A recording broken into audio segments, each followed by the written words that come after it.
Hi everybody, this is Jurek and welcome back to my real estate investing adventures. Today I'm in front of a commercial building. I think it's going to be a hotel or office building.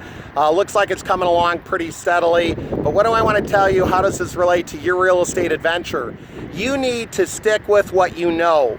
And if you start out with residential, single family home, condo, townhome, you might be better off sticking with what you know.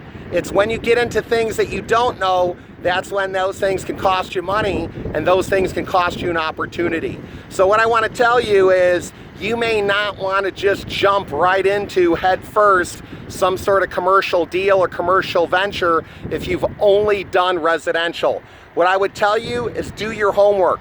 Make sure you research, make sure you understand, make sure you look at building codes, make sure you look at and understand the opportunity you're trying to do.